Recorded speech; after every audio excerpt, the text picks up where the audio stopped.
ሰላም ጤና ይስጥልን ውድ የብስራት ዩቲዩብ ተከታታዮቻችን እንደምናላችሁ የዕለቱን የብስራት ዩቲዩብ መረጃዎች ወደ እናንተ ማድረሳችንን ጀምረናል። ኤደን ሽመልስ ከመላው የስቱዲዮ ባለሙያዎች ጋር አብራችሁ ቆይታ የማደርግ ይሆናል። ቀዳሚ የምናደርገው ደግሞ የሀገር ውስጥ መረጃን ነው። የመብራት ምሰሶችን ከገጩ አሽከርካሪዎች ከ9 ሚሊዮን ብር በላይ የጉዳት ካሳ ተሰበሰበ። በአዲስ አበባ ከተማ በጥንቃቄ ጉድለት ምክንያት የመብራት ምሰሶችን ከገጩ አሽከርካሪዎች 9.5 ሚሊዮን ብር የጉዳት ካሳ መሰብሰቡን የአዲስ አበባ የመብራት አገልግሎት አስተዳደር ባለስልጣን አሳውቋል። የባለስልጣኑ ዋና ዳይሬክተር ስብስብ ሁሴን እንደገለጹትም ባለስልጣኑ ከተቋቋመ 2 ዓመት ባልሞላ ጊዜ ውስጥ የከተማን የመብራት አገልግሎት ዘመናዊ ለማድረግ የተለያዩ የልማት የማሻሻያ ስራዎች ተከናውነዋል ብለዋል። በተጠናቀቀው የ2018 በጀት ዓመት በከተማዋ የሚገኙ 41283 የመብራት ምሰሶች በጂኦግራፊያዊ የመረጃ ስርዓት እንዲመዘገቡ መድረጉንም ተገልጿል። ይህ ስርዓት የመብራት ምሰሶች በዲጂታል መንገድ ለመከታተል ቁጥጥርን ለማጠናከርና የጥገና ስራዎችን በፍጥነት በብቃት ለማከናወን እንደሚያግዝም ተጠቁሟል። ባለስልጣኑ ለብስራት ሬዲዮ የላከው መረጃ እንደሚያመለክተው የከተማዋን የመብራት መሰረተ ልማት ይበልጥ ለማዘመን የህዝብ ንብረትን ከጉዳት ለመጠበቅና ተመሳሳይ አደጋዎችን ለመቀነስ የቁጥጥር ማሻሻያዎች ስራዎችም እየተከናወኑ መሆናቸውን የሳምራይ ስዩ መረጃ ያመለክታል። በደብረ ብርሃን ከተማ የሚገኝ መጠለያ ካምፕ ውስጥ የሚገኙ 7 ሴቶች ለጾታዊ ጥቃት መጋለጣቸው ተነገረ።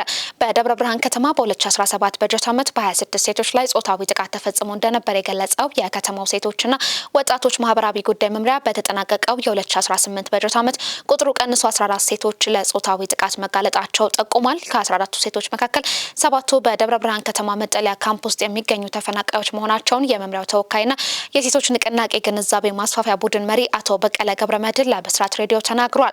ከ14ቱ ጥቃቶች መካከል 12ቱ በህግ ተጠያቂ እንዲሆኑ በማድረግ ከ5 ዓመት እስከ 16 ዓመት በሚደርስ እስራት እንዲቀጡ ተደርጓል። የተቀሩት 2ቱ በሂደት ላይ መሆናቸውን አቶ በቀለ ገልጸውልናል። መምሪያው ከጎጂ ልማዳዊ ድርጊትና ጾታዊ ጥቃት አስወጋጅ ጥምር ኮሚቴ ጋር በመሆን በየጊዜው የመጠለያ ካምፖችን ጨምሮ ለተለያዩ የህብረተሰብ ክፍሎች የግንዛቤ ማስጨበጫዎችን እየሰጠ መሆኑንም ጨምሮ አስታውቋል። ዘገባውን ያደረሰችን መባወርቅነህ ናት። በአክሱም ከተማ የ2 ዓመት ህጻን ልጅ አፍነው የማስለቀቂያ ገንዘብ የተቀበሉት ግለሰቦች በእስራት ተቀጡ። በትግራይ ክልል ማዕከላዊ ዞን በአክሱም ከተማ የአካባቢው ነዋሪ የሆነውን የ2 ዓመት ህጻን ሰለሞን ግደይን በማገት የወንጀል ድርጊት የተከሰሱ ግለሰቦች እያንዳንዳቸው በ19 ዓመት ጽኑ እስራትና በ300 ሺህ ብር የገንዘብ መቀጮ እንዲቀጡ መወሰኑን ብስራት ሬዲዮ ከማዕከላዊ ዞን ፖሊስ መምሪያ ያገኘው መረጃ ያመለክታል። የዞኑ ማዕከላዊ ፍርድ ቤት ሐምሌ 29 ቀን 2018 ዓ.ም በዋለው ችሎት በሰጠው ውሳኔ ወንጀሉ በሽርክና የፈጸሙ የመጀመሪያው ተከሳሽ ጸጋ ዛብ ገብረሄር እና ሁለተኛ ተከሳሽ ማሙ ገብረ ህይወት እንዲሁም ባለቤታቸው በወንጀል አዋጅ ድንጋጌ መሰረት ጥፋተኛ ሆነው በመገኘታቸው የእስራትና የገንዘብ ቅጣት እንዲጣልባቸው ተደርጓል። ተከሳሾቹ ባለፈው ሰኔ 4 ቀን 2018 ዓ.ም በአክሱም ከተማ አባይ ፀሐዬ ጣቢያ ቀጠና 7 ከምሽቱ 12 ሰዓት ከ30 ላይ ህፃኑን አፍነው የሰወሩ ሲሆን ፖሊስ ባደረገው ክትትል ወንጀሉ ከተፈጸመ ከአንድ ሳምንት በኋላ በአድዋ ከተማ አብነት ቀበሌ ውስጥ በቁጥጥር ስር መዋላቸው ይታወሳል። በወቅቱ ተከሳሾቹ ህፃኑን አግተው ከመያዛቸው በተጨማሪ ከድርጊቱ ጋር በተያያዘ ከ700 ሺህ ብር በላይ የኤግዚቢሽን ገንዘብ ስለተያዘባቸው ምርመራው ተጣርቶ ለፍትህ አካላት በመቅረቡ ውሳኔ ሊሰጥ መቻሉን የሰብል አበበ መረጃ አመላክቷል። በሽንሽቾ ከተማ በምግብ ተደብቆ ወደ ማረሚያ ቤት ሊገባ የነበረ አረቄና ጫት በፖሊስ ተያዘ።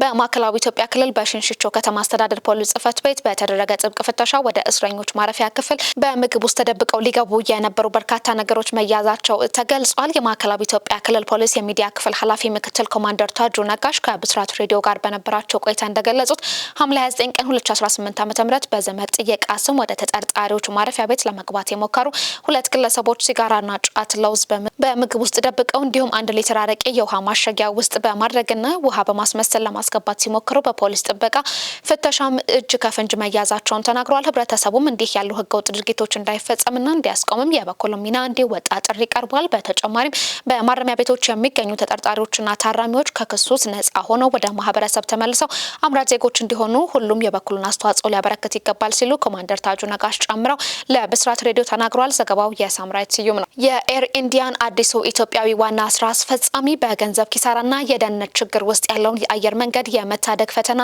ይጠብቃቸዋል ተባለ። ከባድ የገንዘብ ኪሳራንና ባለፈው ዓመት 260 ሰዎች የሞቱበት የአውሮፕላን አደጋ ተከትሎ የመጡ ችግሮችን ጨምሮ የተበራከቱ የመጡ ተግዳሮቶችን እየተጋፈጠ ያለው ኤር ኢንዲያ አዲስ ዋና ስራ አስፈጻሚ ተሾሞለታል። ተወልደ ገብረ ማርያም በሚያዝያ ወር ከስልጣን የወረዱት ካምቤል ዌልሰንን ተክተዋል። ተወልደ ገብረ ማርያም ቀደም ሲል የኢትዮጵያ አየር መንገድ ዋና ስራ አስፈጻሚ ሆነው ያገለገሉ ሲሆን ለ10 ዓመታት ያህል ያሰሩ ሲሆን በዚህም አየር መንገዱ ከአፍሪካ ትላልቅ አየር መንገዶች ዋናው አድርገውታል። ታታ ግሩፕ በ2022 ከህንድ መንግስት የገዛው ኤር ኢንዲያ ከፍተኛ የሆነ የችግር ጊዜን እያሳለፈ ነው። አየር መንገዱ 198 አውሮፕላኖች ያላት ሲሆን በሳምንት ወደ 5000 የሚጠጉ በረራዎችን በህንድና በውጭ ሀገር ደግሞ ወደ 91 መዳረሻዎችን እንደሚያደርግ የኤር ኢንዲያ ድህረ ገጽ መረጃ ያሳያል። አየር መንገዱ ተወልደ ገብረ ማርያም ሰፊ ፍለጋ ካደረገ በኋላ በቦርዱ በሙሉ ድምጽ መመረጡን ገልጿል። አየር መንገዱ ቀጣዩን የእድገት ምዕራፍ ለመምራትም የአመራርና የአሰራር ክህሎቱን ለምርጫው ጠቅሷል። ተመልካቾቻችን የዕለቱ የብስራት ዩቲዩብ መረጃዎች እነዚህን ይመስሉ ነበር። ኤደን ሽመልስ ከመላው የስቱዲዮ ባለሙያዎች ጋር አብሬያችሁ ቆይታ አደረኩኝ።